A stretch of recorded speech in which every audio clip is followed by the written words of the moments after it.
Hello dear student, welcome back to the lecture series of Electronics Components and Circuits.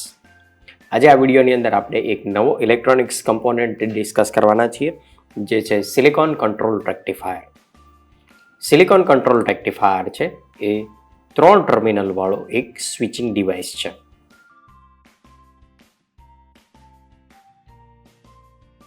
આ એનો symbol છે જે થોડો ઘણો તમને જે પીએન જંક્શન ડાયોડ છે એ પીએન જંક્શન ડાયોડ જેવો જ દેખાતો હશે.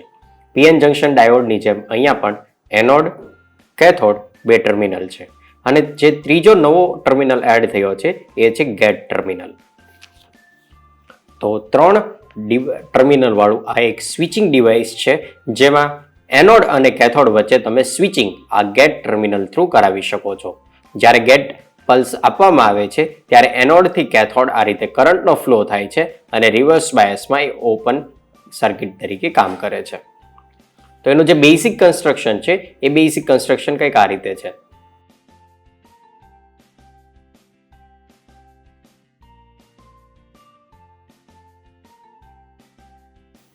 અહીંયા હોય છે એનોડ, અહીંયા હોય છે કેથોડ અને આ છે ગેટ ટર્મિનલ. અહીંયા જે આ સેમિકન્ડક્ટર મટીરિયલ યુઝ થાય છે એની અંદર એક પી ટાઈપ મટીરિયલ, એક એન ટાઈપ મટીરિયલ, ફરી વખત પી ટાઈપ મટીરિયલ અને એક એન ટાઈપ મટીરિયલ. આ રીતે સિલિકોન કંટ્રોલ રેક્ટિફાયર, જેને શોર્ટમાં કહેવામાં આવે છે SCR,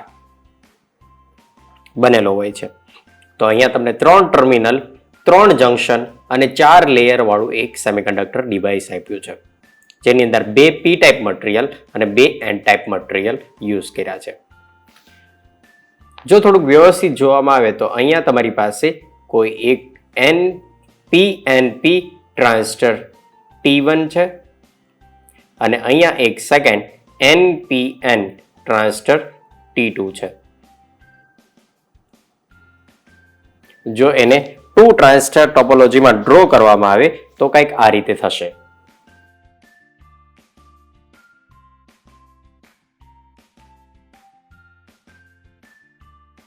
એક છે PNP ટ્રાન્ઝિસ્ટર, બીજું છે NPN ટ્રાન્ઝિસ્ટર. ધારો કે આને કહીએ ટ્રાન્ઝિસ્ટર T1. આ છે ટ્રાન્ઝિસ્ટર T2 અને બંનેના એન ટાઈપ મટીરિયલ અને પી ટાઈપ મટીરિયલને જોડી દેવામાં આવે તો એકચ્યુઅલ જે SCR નું જે મોડેલ છે એ કંઈક આ રીતે તમે ડ્રો કરી શકો. જેની અંદર અહીંયા ઉપરની સાઈડ એનોડ હતું, આ એક PNP ટ્રાન્ઝિસ્ટર T1 છે એ અહીંયા છે, બીજું એક NPN ટ્રાન્ઝિસ્ટર છે T2 ટ્રાન્ઝિસ્ટર અહીંયા છે અને એની સાથે એક ગેટ ટર્મિનલ કનેક્ટ કરવામાં આવે છે અને જે આ નીચેનો ટર્મિનલ હતો એ કેથોડ ટર્મિનલ છે. બંને ટ્રાન્ઝિસ્ટરના એન ટાઈપ મટીરિયલને અને પી ટાઈપ મટીરિયલને એકબીજાથી જોડી દેવામાં આવે છે. તો એનાથી જે ડાયાગ્રામ બને છે, સિમ્બોલિક રિપ્રેઝન્ટેશન કંઈક આ રીતે થશે. એક હશે પીએનપી ટ્રાન્ઝિસ્ટર જેમાં એરો છે એ અંદરની સાઈડ આવશે અને બીજું છે એનપીએન ટ્રાન્ઝિસ્ટર જેમાં એરોની ડાયરેક્શન બહારની સાઈડ આવશે. બંનેના બેઝ છે એ એકબીજાના કલેક્ટર સાથે કનેક્ટેડ છે. અહીંયા તમારું ગેટ ટર્મિનલ આવી જશે, અહીંયા આવી જશે એનોડ અને અહીંયા આવી જશે કેથોડ. આ એક ટ્રાન્ઝિસ્ટર T1 જે એક ટાઈપનું PNP ટ્રાન્ઝિસ્ટર છે અને આ છે ટ્રાન્ઝિસ્ટર T2 જે NPN ટ્રાન્ઝિસ્ટર છે. બંનેને આ રીતે બેક ટુ બેક કનેક્ટ કરવામાં આવે તો જે તમને ટોપોલોજી મળે છે એને કહેવામાં આવે છે SCR, silicon control rectifier. Silicon control rectifier છે એનું જે ડાયોડનું ફંક્શન છે એના જેવું જ ફંક્શન છે, પણ ડાયોડની અંદર તમે વોલ્ટેજ છે એને કંટ્રોલ કરી શકતા નથી, એટલે એક અનકંટ્રોલ ડિવાઇસ છે. જ્યારે SCR ની અંદર અહીંયા એક ગેટ ટર્મિનલ છે જેનાથી એનોડ અને કેથોડ વચ્ચેનું જે કનેક્શન છે એને તમે કંટ્રોલ કરી શકો છો. એટલા માટે SCR એક કંટ્રોલ સ્વિચિંગ ડિવાઇસ કહી શકાય.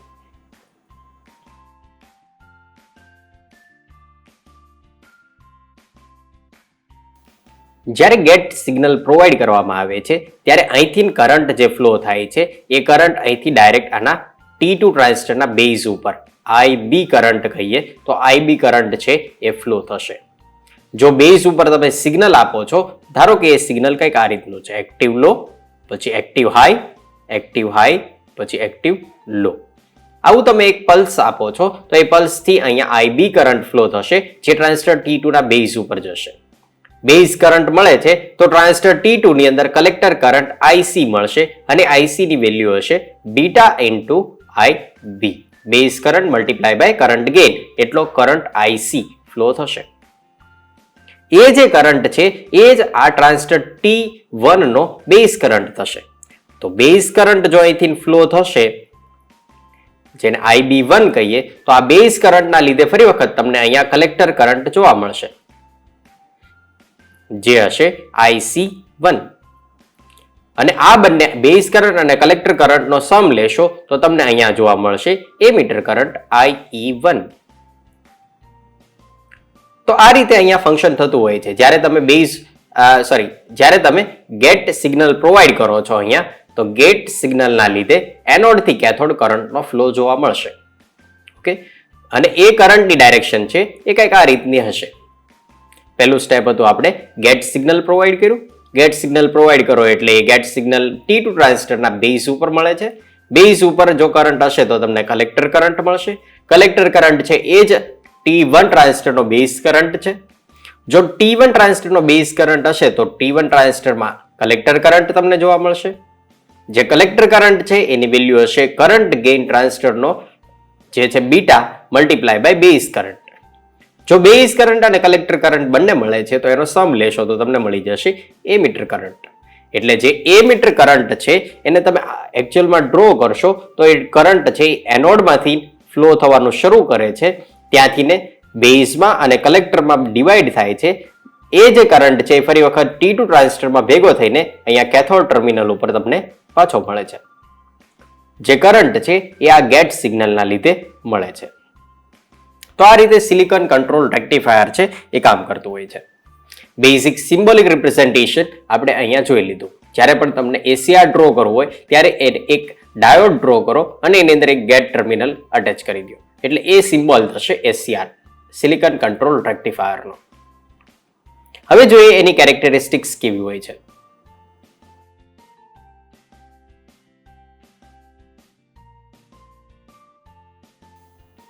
ACR ની સાથે જો તમે AC પાવર સોર્સ છે એ કનેક્ટ કરો છો વિથ વન રેઝિસ્ટિવ લોડ, તો એનો સર્કિટ ડાયાગ્રામ કંઈક આ રીતે બને છે. આ છે કોઈ એક VS સાઇનોસોઇડલ સોર્સ, અહીંયા આવી જશે કોઈ એક રેઝિસ્ટિવ લોડ અને આ કનેક્ટ થઈ જશે ACR સાથે. આ છે RL. તો જ્યારે સાઇનોસોઇડલ સોર્સની અંદર પોઝિટિવ હાફ સાયકલ હશે, એ પોઝિટિવ હાફ સાયકલ વખતે આ જે ACR છે એ ફોરવર્ડ બાયસમાં હશે. તો ફોરવર્ડ બાયસમાં હોય એનો મતલબ થશે એનોડ ઉપર પોઝિટિવ અને કેથોડ ઉપર નેગેટિવ પાવર સપ્લાય હશે. ફોરવર્ડ બાયસની અંદર જે વોલ્ટેજ તમે અપ્લાય કરો છો એનોડ અને કેથોડ વચ્ચે, એ વોલ્ટેજની સાથે જો તમે ગેટ સિગ્નલ પ્રોવાઈડ કરશો તો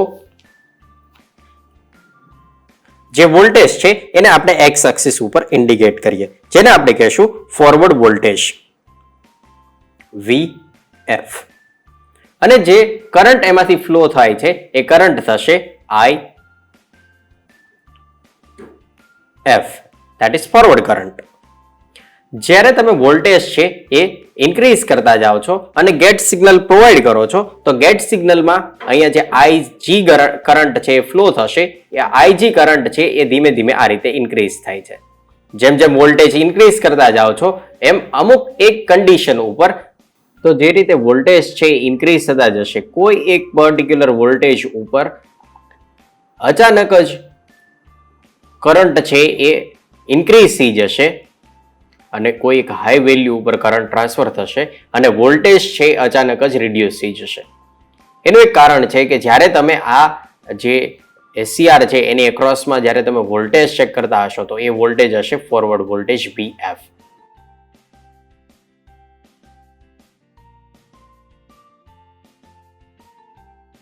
આ જે વોલ્ટેજ છે એ જ્યાં સુધી ડિવાઇસ ઓપન હશે ત્યાં સુધી તમને વોલ્ટેજ છે વધારે બતાવશે, પણ જેવું ડિવાઇસ છે એ શોર્ટ સર્કિટ થઈ જાય છે એટલે એની અંદર વોલ્ટેજ અચાનક રિડ્યુસ થઈ જશે અને સામે કરંટ એટલો મેક્સિમમ ઇન્ક્રીઝ થયેલો જોવા મળશે. તો જે આ વોલ્ટેજ છે એને કહેવામાં આવે છે VFBO. એનો મતલબ છે ફોરવર્ડ બ્રેકડાઉન વોલ્ટેજ.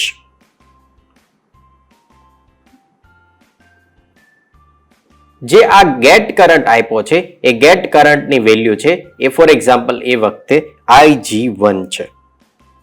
જો IG1 ગેટ કરંટ છે એ ઇન્ક્રીઝ કરવામાં આવે તો એનાથી ઓછા વોલ્ટેજ ઉપર તમને આનો આ જે કોન્સેપ્ટ છે એ જોવા મળશે. તો ફોર એક્ઝામ્પલ એને કહીએ V1. IG2 છે એની વેલ્યુ છે એ પહેલાના ગેટ કરંટ કરતા વધારે હતી એટલે એવું લખી શકીએ કે IG1 is less than IG2. હજી જો ગેટ કરંટની વેલ્યુ ઇન્ક્રીઝ કરવામાં આવે તો હજી ઓછા વોલ્ટેજ ઉપર તમને બ્રેકડાઉન જોવા મળશે જેને કહીએ V2. ઓકે, તો જે V1 છે એની વેલ્યુ V2 કરતા વધારે છે અને એના કરતા VFBO જે આપણે લખ્યું છે એની વેલ્યુ એના કરતા પણ વધારે છે.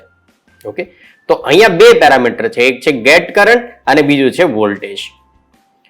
કોઈ એક પર્ટિક્યુલર ગેટ કરંટ ઉપર તમને જે વોલ્ટેજ મળે છે એ વોલ્ટેજ V1, V2 અને VFB છે. જે મિનિમમ કરંટ ઉપર તમને આ કરંટ ઇન્ક્રીઝ થયેલો જોવા મળે છે એ મિનિમમ કરંટને કહેવામાં આવે છે લેચિંગ કરંટ. અને જે મિનિમમ કરંટ જોઈએ કે જ્યાં સુધી તમારું ડિવાઇસ છે ટર્ન ઓન જ રહે એને કહેવામાં આવે છે હોલ્ડિંગ કરંટ. જેની બંને વચ્ચે બહુ માઇનર ડિફરન્સ હશે. ઓકે, તો આ થઈ એની ફોરવર્ડ કેરેક્ટરિસ્ટિક્સ. જ્યારે રિવર્સ બાયસની વાત કરીએ તો રિવર્સ ડાયરેક્શનની અંદર અથવા નેગેટિવ હાફ સાયકલની અંદર તમે એને કનેક્ટ કરો છો તો એનોડ ઉપર નેગેટિવ અને કેથોડ ઉપર પોઝિટિવ પાવર સપ્લાય હશે. તો રિવર્સ બાયસમાં જે રીતે પીએન જંક્શનનું ફંક્શન છે એવું જ એસીઆર નું ફંક્શન છે.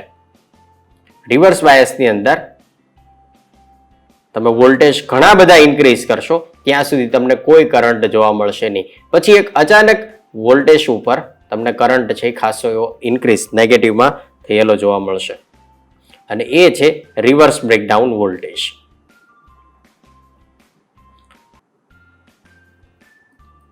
VRBO, reverse breakdown voltage. પણ એ જે રિવર્સમાં જે તમને કરંટ મળશે એ માઇક્રો એમ્પિયરમાં હશે, -IR in terms of micro ampere. જ્યારે ફોરવર્ડ કરંટ છે એ એપ્રોક્સ મિલી એમ્પિયર હશે.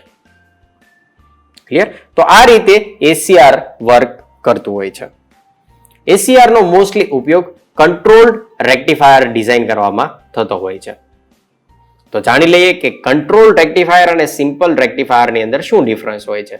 સિમ્પલ રેક્ટિફાયરની અંદર એક એસી પાવર સપ્લાયને આપણે પીએન જંક્શન ડાયોડ સાથે કનેક્ટ કરીને એક રેઝિસ્ટિવ લોડ સાથે કનેક્ટ કરીએ છીએ. તો આ જે ડિઝાઇન બને છે એને આપણે કહીએ છીએ simple rectifier. Half wave rectifier છે, VS પાવર સોર્સ છે, એક ડી ડાયોડ છે અને RL લોડ છે જેની એક્રોસમાં આપણે આઉટપુટ વોલ્ટેજ ચેક કરતા હોઈએ છીએ.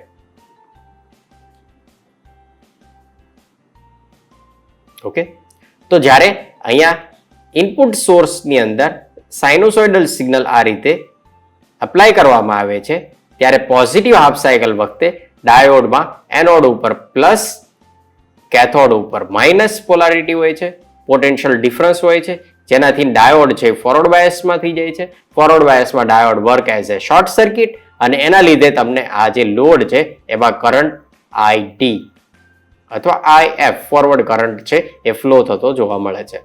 ડાયોડ ડાયરેક્ટલી શોર્ટ સર્કિટ થઈ જાય છે એટલે ઇનપુટના જે વોલ્ટેજ છે એ લોડની પેરેલલમાં થઈ જાય છે એટલે આઉટપુટમાં તમને જે સિગ્નલ એપ્લાય કર્યું છે એવું જ સિગ્નલ આઉટપુટમાં જોવા મળશે જો આઈડિયલ ડાયોડ છે તો.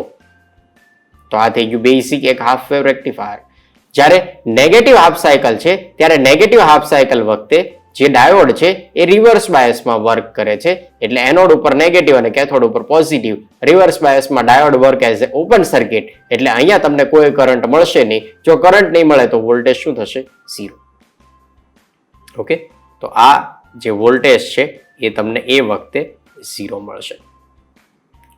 ફરી વખત પોઝિટિવ હાફ સાયકલ આવશે તો ફરી વખત પોઝિટિવ હાફ સાયકલમાં diode work as a short circuit or close switch, તો એ વખતે તમને ફરી વખત આઉટપુટ મળશે.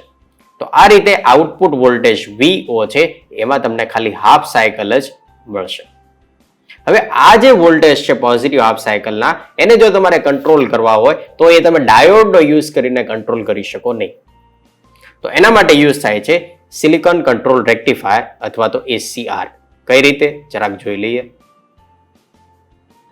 આ છે એક સાઇનોસોઇડલ સોર્સ, એની સાથે કનેક્ટ કરી દઈએ એક SCR, અને SCR ની સાથે કનેક્ટ કરી દઈએ એક રેઝિસ્ટિવ લોડ. ડાયાગ્રામ એનો એ જ છે, ખાલી એની અંદર આપણે એક સ્વિચ અનકન્ટ્રોલ હતી એની બદલે હવે કંટ્રોલ સ્વિચ કનેક્ટ કરી છે. આથી જશે VS પાવર સપ્લાય, આથી જશે RL લોડ, અહીંયા આવી જશે output voltage VO with respect to ground. અહીંયા આપી દઈએ પોઝિટિવ પોલારિટી, નેગેટિવ, અને આ છે એક SCR. તો અહીંયા આપણે આપી દઈએ એનોડ, અહીંયા કેથોડ, અને આ છે ગેટ ટર્મિનલ, જેને ગેટિંગ સર્કિટ સાથે તમારે કનેક્ટ કરવો પડે તો અહીંયા તમને ગેટ કરંટ મળે. તો આ વખતે શું થશે તો કે જે સિગ્નલ હતું ઇનપુટનું એ એઝ ઇટ ઇઝ છે. જે સાઇનોસોઇડલ સિગ્નલ છે એ હવે હું આ રીતે ડ્રો કરું છું. આ મારું ઇનપુટ સિગ્નલ છે. VS is equal to VM sin omega t. Okay, તો જ્યારે પોઝિટિવ હાફ સાયકલ છે તો પોઝિટિવ હાફ સાયકલ વખતે તમને જે ડાયોડ છે, જે SCR છે એમાં એનોડ ઉપર પોઝિટિવ, કેથોડ ઉપર નેગેટિવ પોલારિટી હશે, એટલે એ વખતે ફોરવર્ડ બાયસમાં હશે. જેવું તમે ગેટ પલ્સ આપો છો એટલે એ શોર્ટ સર્કિટ થઈ જાય છે, તો વોલ્ટેજ સોર્સ છે ડાયરેક્ટલી લોડની પેરેલલમાં થઈ જાય છે, એટલે આઉટપુટ વોલ્ટેજનું જે વેવફોર્મ તમને મળશે એ એઝ ઇટ ઇઝ તમને મળવું જોઈએ. તો આ થઈ ગયું VO આઉટપુટ. કન્ડિશન એક જ છે કે જો અહીંયા તમે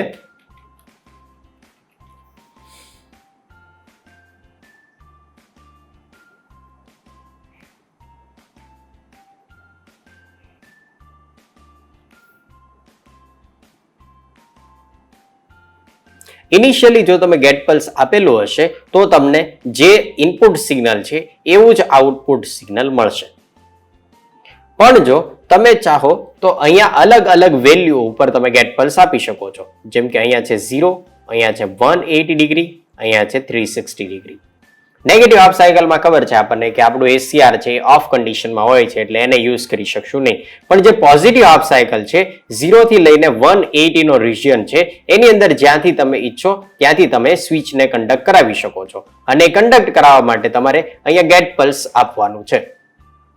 જે એંગલ ઉપર તમે ગેટ પલ્સ આપશો ત્યાંથી તમારી સ્વિચ છે ઓન થઈ જશે. તો ફોર એક્ઝામ્પલ હું અહીંયા 30 ડિગ્રીથી ગેટ પલ્સ આપું છું, તો 30 ડિગ્રી પછી મને આઉટપુટ મળવાનું શરૂ થઈ જશે, અને 30 ડિગ્રી સુધી તમારી સ્વિચ છે એ ઓપન હશે, એટલે તમને કઈ આઉટપુટ મળશે નહીં. એટલે આઉટપુટ હવે કંઈક આ રીતે મળશે.